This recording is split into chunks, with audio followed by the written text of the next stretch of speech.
नमो बुद्धाय। कहते हैं कि दुनिया में सबसे ज़्यादा शक्तिशाली चीज़ होती है। अगर किसी चीज़ को तुम पूरे मन से चाहो तो तुम उसे हासिल कर सकते हो। यह मैं नहीं कहती, यह सभी महापुरुषों का कहना है। लेकिन अगर यह सत्य है, यह सच है, तो जो हम अपने मन में चाहते हैं वो हमें हासिल क्यों नहीं होता।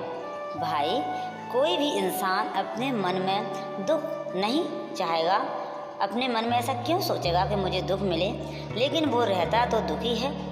हर इंसान अपने मन से तो कामयाब होना चाहता है, खूब पैसा कमाना चाहता है, लेकिन फिर भी वो कामयाब नहीं होता।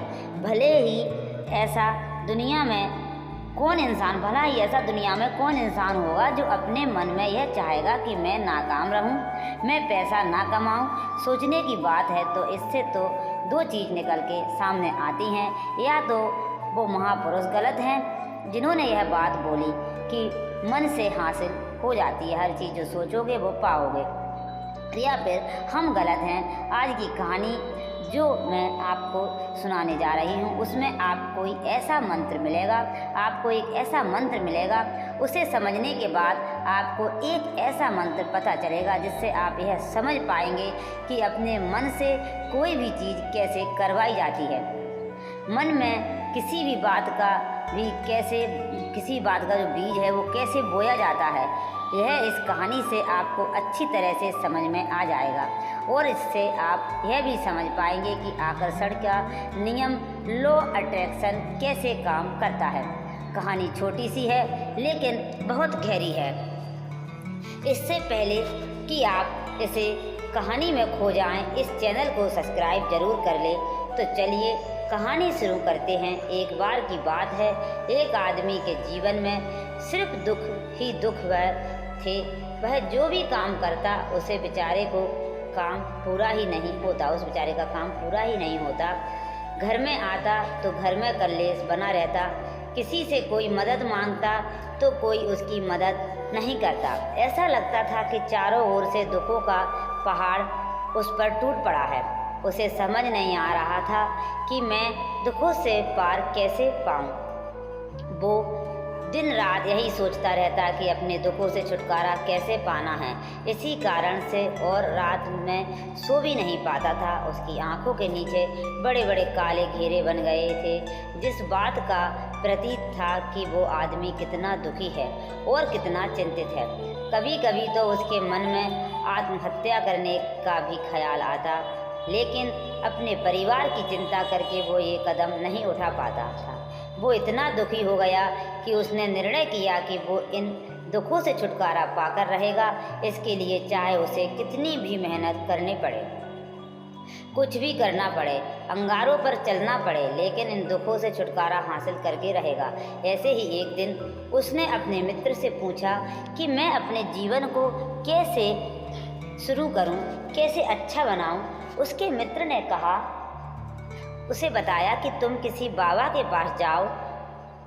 बाबा के पास ऐसा मंत्र होता है जिससे सारे दुख मिट जाते हैं, जीवन खुशियों से भर जाता है और धन संपदा भी हासिल हो जाती है। तुम किसी ऐसे बाबा को ढूंढ दो, बस तुम्हारा काम बन जाएगा। उस आदमी के मन में यह बात पूरी तरह से पक्की बैठ गई कि कोई हवा ही मेरा दुख दूर कर सकती है।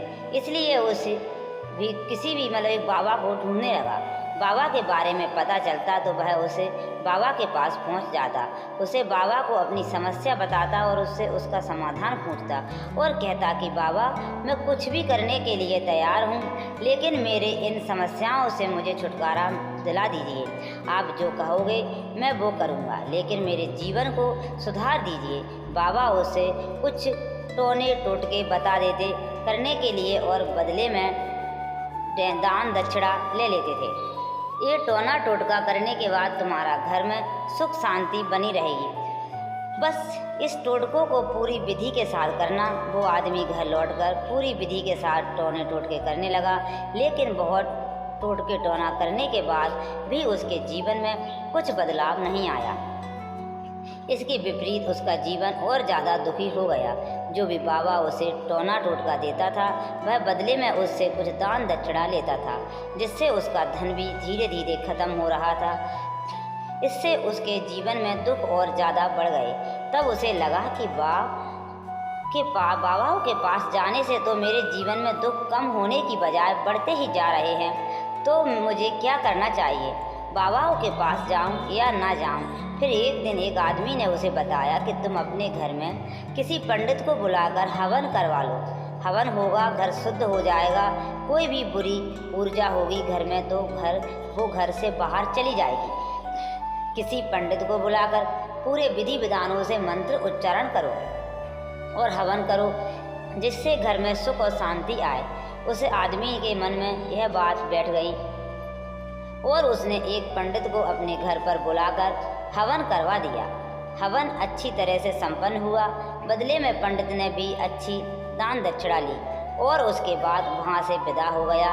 लेकिन कुछ दिनों के बाद उस आदमी को महसूस हुआ कि उसके जीवन में अब कोई बदलाव नहीं आया। अब वो आदमी पूरी तरह से दुखी हो गया और ज़्यादा परेशान हो गया। अब तो उसे लगने लगा था कि मेरे जीवन से दुख कभी ख़त्म ही नहीं होंगे, और यही सोच सोचकर उसे आदमी का बुरा हाल हो गया था। फिर एक दिन उसे अपने मित्र से कैसे बाबाओं के बारे में पता चलाओ, समाधान बताने के लिए कोई दान दक्षिणा, उसने अपने मित्र से कहा कि कोई ऐसे बाबा के बारे में पता चलाओ जो समाधान बताने के लिए कोई दान दक्षिणा नहीं लेता हो। उस आदमी को लगा कि ये बाबा दूसरे बाबाओं की तरह नहीं हो सकता, क्योंकि यह दान दक्षिणा तो लेता ही नहीं, और अगर दान दक्षिणा नहीं लेता तो यह सच में कोई सिद्ध बाबा होगा। और यही सोचकर उस बाबा के पास पहुंच जाता है। जब वो आदमी वहां पहुंचता है तो वो बाबा ध्यान में बैठे हुए थे। यह देखकर वो आदमी वहीं पर चुपचाप बैठकर ध्यान से बाहर आने का उनका इंतज़ार करने लगा। थोड़ी देर बाद बाबा ने आंखें खोली तो सामने एक दुखी और परेशान युवक को बैठे देखा। वह उसकी आंखों के नीचे आने वाले घेरे देखते ही समझ गया कि आदमी अपने जीवन से कितना परेशान है। उसे संबोधित करते हुए बाबा ने पूछा कि बच्चा, क्या चाहते हो? बाबा के पास क्या लेने आए हो? उस आदमी ने कहा कि बाबा, मैं अपने जीवन से बहुत परेशान हूँ। मैंने इन दुखों को दूर करने के लिए बहुत सारे रास्ते अपनाए, हर वो तरकीब करके देखी जो किसी बाबा ने मुझे बताई, हर वह काम किया जो किसी भी इंसान ने मुझसे करने को कहा, लेकिन मेरे जीवन में दुखों में कोई कमी नहीं आई। बाबा, इसके विपरीत मेरे जीवन में दुखों में बढ़ोतरी हो गई। मुझे समझ नहीं आ रहा कि मैं क्या करूं। कभी तो मैं आत्महत्या करने की सोचता हूं, लेकिन अपने परिवार की सोच कर मैं यह कदम नहीं उठा पाता। मैंने आपके बारे में बहुत सुना है बाबा, और मैं बहुत उम्मीद के साथ आपके पास आया हूँ। कृपया करके मुझे कोई ऐसा मार्ग बताएं जिससे मुझे अपने छुटकारा मिल सके, मुझे अपने दुखों से छुटकारा मिल जाए। मैं अपने दुखों से छुटकारा पाने के लिए कुछ भी करने को तैयार हूँ। आप मुझे कोई भी रास्ता बताइए, चाहे वो रास्ता कितना भी कठिन क्यों ना हो, मैं उसको पार करके रहूँगा। बाबा ने महसूस किया कि आदमी तो सच में बहुत परेशान है। बाबा ने उसकी बात सुनकर कहा कि बच्चा, दुखों को दूर करने के लिए मंत्र ऐसे ही नहीं मिलते, मंत्र पाने के लिए कुछ करना पड़ता है। तुम कुछ कर सकते हो? यह सुनकर पहले तो उस आदमी ने सोचा कि यह बाबा भी मुझसे दान दक्षिणा ही मांगेगा, लेकिन और कोई रास्ता ना था। तो वह बोला, उस आदमी ने कहा कि बाबा, आपको जितनी भी दान दक्षिणा चाहिए मैं देने के लिए तैयार हूँ, लेकिन आपका मंत्र सच्चा होना चाहिए, वह पूरा होना चाहिए, उसका फल मुझे मिलना चाहिए। उसके बाद मैं आपको जो भी दान दक्षिणा लेना चाहते हो वह दे दूँगा। बाबा ने कहा, दान दक्षिणा तो बहुत छोटी सी चीज़ है, मुझे वह नहीं चाहिए। इस पर वो आदमी सोच विचार करके बोला, तो बाबा, मैं अंगारों पर भी चलने के लिए तैयार हूँ, आप मुझे बस आज्ञा दीजिए। बाबा ने कहा कि अंगारों पर चलने वाली छोटी सी चीज़ मैं तुमसे नहीं करने वाला, मैं जो तुमसे कराने वाला हूँ वो बहुत कठिन मंत्र है, उसे पूरा कर पाओगे? बाबा ने कहा कि आप मुझे वो बोला, दुखी इंसान बोला, आप तो मुझे बताइए तो सही, आप मुझे बताइए तो सही, मुझे करना क्या होगा? मैं कुछ भी करने को तैयार हूँ। मैं बहुत परेशान था। इस पर बाबा ने उसे कहा कि यहाँ से जब तुम अपने घर जाओ तो रास्ते में अपने मन में यह दोहराते जाना कि मैं सुखी हूँ, मैं सुखी हूँ, मैं सुखी हूँ।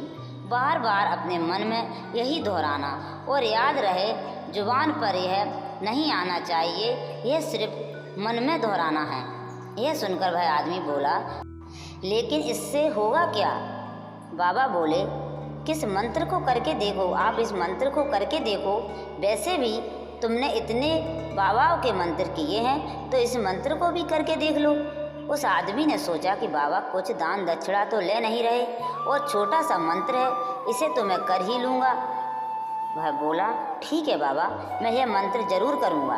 वो आदमी एक कहकर वहाँ से उठकर चलने लगा, लेकिन जैसे ही वो चलने लगा, पीछे से बाबा ने बोला कि बच्चा, एक बात याद रखना, जब तुम यह मंत्र अपने मन में दोहराओ तो तुम्हारे मन में विचार नहीं आने चाहिए और कोई विचार नहीं आने चाहिए और इधर उधर का ख्याल भी नहीं आना चाहिए, तो हुई यह मंत्र सिद्ध होगा। वो आदमी बोला, मुझे तो आज तक कोई विचार नहीं आया, सिर्फ इसकी बजाय कि मैं दुखी हूँ, तो अब क्यों आएगा? आप चिंता मत करिए बाबा, मैं बस मन ही मन दोहराऊंगा कि मैं सुखी हूँ, मैं सुखी हूँ। इसके अलावा और कोई अदर विचार मेरे मन में नहीं आएगा। यह कहकर वह आदमी वहाँ से चल दिया। वो अपने मन में सुखी हूँ, मैं सुखी हूँ, मैं सुखी हूँ दोहराता हुआ थोड़ी दूर ही चला था कि उसके मन में अचानक ऐसा एक विचार ख्याल आ गया कि ख्याल एक बार आया उसके मन में कि मैं परेशान हूँ और चला भी गया। लेकिन उस आदमी ने सोचा कि आज तक तो मुझे कभी एक कोई विचार ही नहीं आया, आज इधर उधर का विचार क्यों आ गए? और ऐसे करके उसने उस विचारों को पकड़ लिया। वो ये भूल गया कि मुझे क्या मंत्र दोहराना है और वो इधर उधर के बारे में सोचने लगा। जब थोड़ी देर बाद उसे फिर से होश आया तो वह फिर से अपना वही मंत्र दोहराने लगा जो बाबा ने उसे बताया था, मैं सुखी हूँ, मैं सुखी हूँ। लेकिन अचानक से सामने एक उसे बंदर दिखाई दिया और यह देखकर उसके मन में फिर वह बंदर का विचार उठ गया और वह अपने अंदर से विचार को बाहर फेंकना चाहता था। वह चाहता था कि मेरे अंदर किसी भी तरह का कोई अलग विचार ना आए, लेकिन उसे तो सामने बंदर ही दिखाई दे गया। ऐसे ही जहोजिद करते करते वह घर पर पहुंचा और घर पर पहुंचने के बाद अपनी पत्नी को कहा, उसने कहा कि ही बंदरिया, मुझे खाने में बंदर परोस दो। खराब हो गया उसका, हे बंदरिया, मुझे खाने में बंदर परोस दो।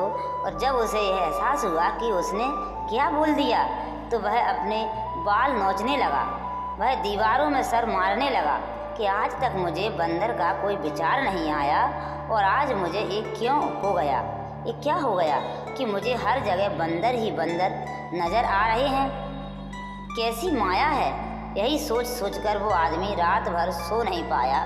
रात भर करवटें बदलता रहा और सुबह उठकर सीधे उसी बाबा के पास पहुंच गया और उसके चरणों में गिरकर कहा कि बाबा, पता नहीं क्या चमत्कार हो रहा है, आज तक मुझे बंदर का कोई विचार नहीं आया, लेकिन कल से जब से आपने मुझसे कहा कि बंदर का विचार नहीं आना चाहिए, तब से मुझे हर जगह बंदर ही बंदर नज़र आ रहे हैं। उस आदमी ने कहा कि बाबा, मुझे तो आपके पीछे पेड़ पर बैठा हुआ बंदर भी केले खाता हुआ दिखाई दे रहा है, यह हो क्या रहा है?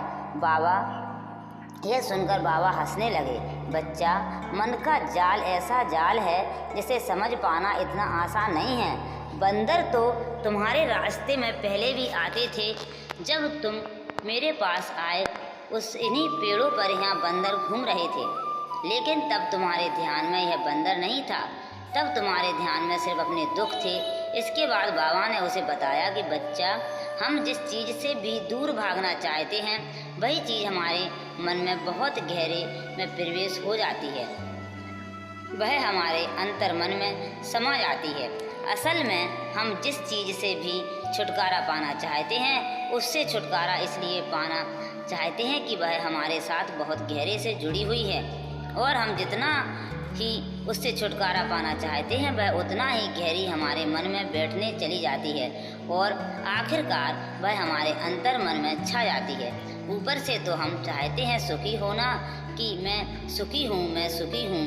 हमारे होंठ भी बोलते रहते हैं, लेकिन हमारे मन में दुख समाये होते हैं और हमारे विचारों में, हमारे मन में हमें दुख ही दुख दिखाई देते हैं। इसलिए अपनी जुबान से बार बार यह बोलने से कि मैं सुखी हूँ, मैं सुखी हूँ, मैं सुखी हूँ नहीं हो गए। जब तक ये मंत्र हमारे अंतर मन में प्रवेश नहीं होगा। इस पर उस आदमी ने पूछा कि बाबा, लेकिन यह मंत्र हमारे अंतर मन में प्रवेश कैसे होगा? यह सुनकर बाबा ने कहा कि बच्चा, अपने दुखों से लड़ना बंद करो। जब तक तुम अपने दुखों को दूर करने की सोचते रहोगे, तब तक वह दुख तुमसे चिपके रहेंगे। तब तक वो दुख तुम्हारे अंतर मन पर अपना राज जमाए बैठे रहेंगे और जिस दिन तुम दुखों के बारे में सोचना ही छोड़ दोगे, उन दुखों से छुटकारा ही नहीं पाना चाहोगे, उसी दिन से तुम्हारी ज़िंदगी से दुख गायब हो जाएंगे। क्योंकि किसी भी चीज़ से छुटकारा पाने के लिए मैं उस चीज़ के बारे में सोचना पड़ता है और हम जितना ही उस चीज़ के बारे में सोचते हैं वह उतनी ही गहरी हमारे मन में प्रविष्ट होती है, चली जाती है। हम अधिकतर समय दुखों के बारे में ही सोचते हैं। हम यही सोचते हैं कि हमारे जीवन में दुख और हमें इससे छुटकारा पाना है। इसी वजह से बार बार सोचने से वो दुख हमारे अंतर मन में प्रविष्ट हो जाते हैं और हमें एहसास भी नहीं होता। इसलिए अगर तुम दुखों से छुटकारा पाना चाहते हो तो दुखों से छुटकारा पाने के बारे में सोचना छोड़ दो, तुम्हें दुखों से छुटकारा मिल जाएगा। अक्सर आदमी धूम्रपान छोड़ना चाहता है, शराब छोड़ना चाहता है, सुबह अपने आप से वादा करता है कि मैं कोई भी गलत काम नहीं करूँगा, लेकिन शाम को जब लौटता है तो नशे में चूर होकर लौटता है। ऐसा क्यों होता है कि जो हम सोच रहे हैं वह पूरा कर ही नहीं पा रहे हैं? असल में हम उस चीज़ को बहुत ज़्यादा तजुर्बा दे रहे हैं, उस चीज़ को बहुत ज़्यादा नियत दे रहे हैं। जब भी हम उस चीज़ को छोड़ने के बारे में सोचते हैं तो हम उसकी इम्पोर्टेंस यानी कि विशेषता और ज़्यादा बढ़ा देते हैं। हमारा मन उसी चीज़ के बारे में जितना ज़्यादा सोचेगा, शराब या धूम्रपान छोड़ने के बारे में जितना ज़्यादा सोचेगा, हमारा मन उतना ही उस चीज़ के पीछे ज़्यादा भागेगा। हमें उस चीज़ से लड़ना नहीं है, बल्कि बिना सोचे गुजर जाना है। और अगर इस मंत्र को हम समझ लेते हैं तो हम अपने जीवन में जो भी पाना चाहते हैं उससे अपने अंतर मन में दिल उसे जगह दे सकते हैं। और एक बार वो लक्ष्य हमारे मन में बैठ जाता है तो फिर सफलता पाने में कोई समस्या नहीं आती है, कोई दिक्कत नहीं आती है। तो दोस्तों, कैसी लगी आपको यह कहानी? कमेंट सेक्शन में ज़रूर बताइए और अच्छी लगी तो इस चैनल को सब्सक्राइब करना ना भूलें। तो मिलते हैं अगली कहानी में, तब तक के लिए अपना ख्याल रखें।